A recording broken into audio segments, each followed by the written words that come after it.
In studio for more than a little bit. What did I say? Number 9? Number 9? Yeah. The 9th candidate in the Shreveport mayor's race. Cattle Commissioner Stephen Jackson is here. Welcome back to KEEL. Thanks for taking time. Good morning and welcome back to you, Rob. Hope you had a great vacation. Big meeting yesterday. Thank you very much. Big meeting yesterday. Big confab. Big get-together. Big rally. Tell us about it. Tell us what you told folks. Well, I wouldn't call it a rally. We call it a conversation. And so during that conversation, I was asked, as I've been asked throughout the last couple of months, was I running? And my response is absolutely yes.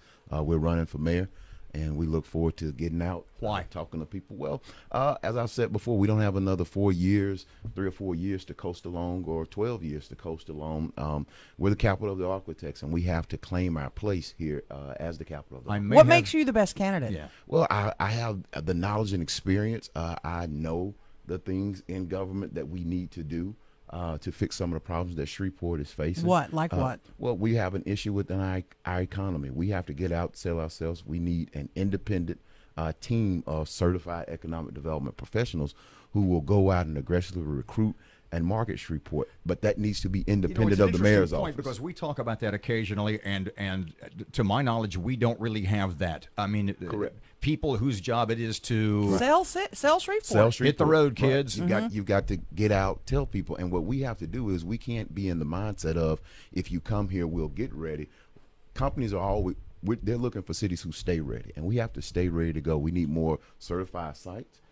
We need more tax incentives to be able to talk to individuals when they come sit down, and we don't have to give everything away. We can give the incentive on the back end as a performance indicator. If you meet this job threshold, here's your incentive. So my question is, I guess, okay, so we've got all these people whose job it is to go out and sell Shreveport. So you tell me, what are they going to sell? Well, I mean, in Louisiana, we have the lowest cost to do business. We have a great quality of life here. We have natural assets with water. We have a great transportation infrastructure. We have medical research here. We have several higher education institutions here. So we have a lot of things. We just have to pull these things together and get that synergy working for each other. What do you say, we're talking to Stephen Jackson, who's now a candidate for mayor, what do you say to all those doom and gloom people? Shreveport sucks. Well, I'll tell folks, look, as I've always said, is perception reality. We have to work on the perception issue. But I think that's something that comes from the community up. That can't be a conversation that's driven top down.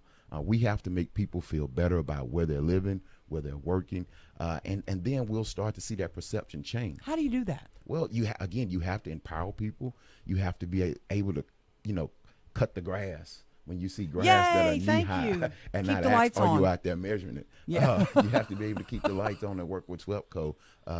When we see lights that are out, there are things that we can do that are so what I call low-hanging fruit that we're just not doing. And government can't solve all the problems that we have in Shreveport, but we have to be some part of the solution. We have to at least put a solution on the table. Biggest flaw with the current mayor?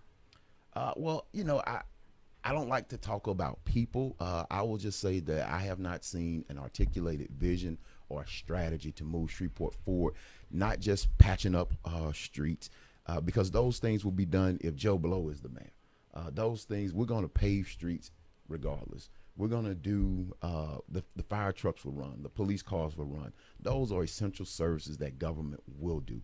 We have to have a vision for how are we going to move this city forward for the next generation to come and not leave them with a bunch of debt to do it. You just said, well, police cars will run. Mm-hmm. And yet, perception of crime in Shreveport is that it is as bad as it has ever been. So the police cars may be running, but still, you've got to have an idea that the crime problem is affecting a lot of people. Oh, absolutely. I mean, I think we just had another homicide last night, and I've been saying over the last 2.5 years, crime is an issue.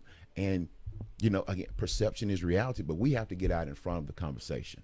We cannot have a leader or leaders that sit back and just say, it's fine, because the reality is, regardless of what the number says, if someone breaks into your car this evening, if someone shoots up your house, crime is 100% up to you.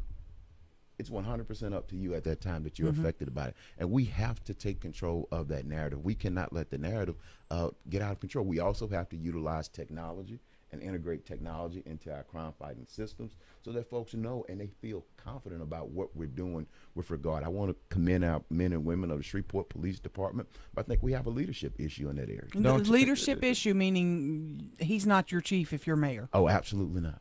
And do you have someone in mind? No, I do not. Open to anyone? It's open. It's an open field.